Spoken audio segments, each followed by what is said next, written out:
Phoenix and Dante battle on the main ladder, and Phoenix is trying to suplex him. So Phoenix lands on the horizontal ladder as Penta climbs up with Dante, and Dante and Penta are fighting on the horizontal ladder with the 4 tables still set up on the floor. And this is when Penta hits a destroyer off of the horizontal ladder through the tables on the floor, and it looks insane.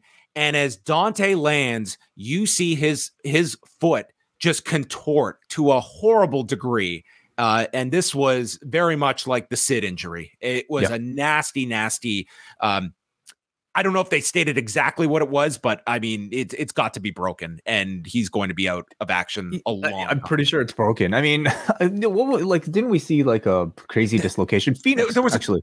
Phoenix. It was Phoenix who had the arm, and everyone thought it was broken, and it actually wasn't. But in this case, I mean, we'll wait for the official diagnosis. He will be extremely lucky if this was just a dislocation. I can't imagine. Like this was this was like Sid. It was awful looking, and yeah. I mean, listen, I screamed, man, when I saw that foot out of place. It was it was awful. And I mean, we can have this discussion. Listen, we marvel at the incredible ability of some of these spots that are done.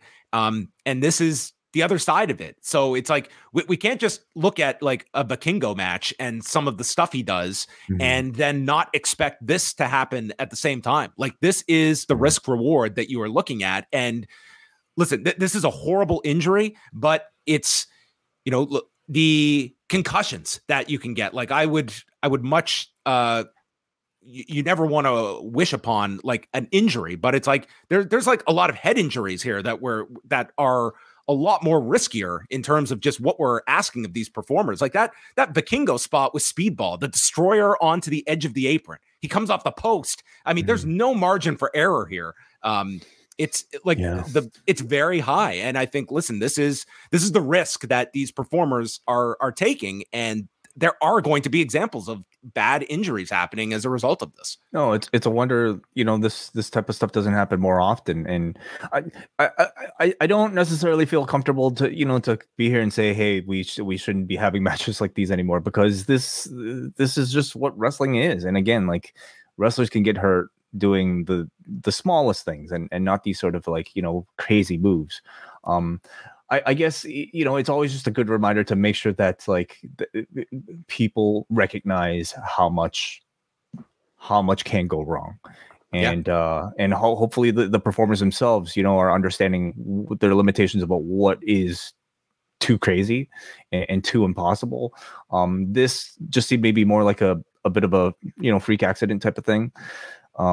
But yeah, all the best to Dante Martin, honestly. Like, a guy like that, who uses his feet as much as he does, this, you know, if it's bad, like it can have tremendous. He's going to be out a long time. He's going to be out a long time with this. Like, it'll be a while. It looked really bad. So obviously we wish the best to him. And and awful for Top Flight. You know, like, these guys can't seem to stay together for all that long.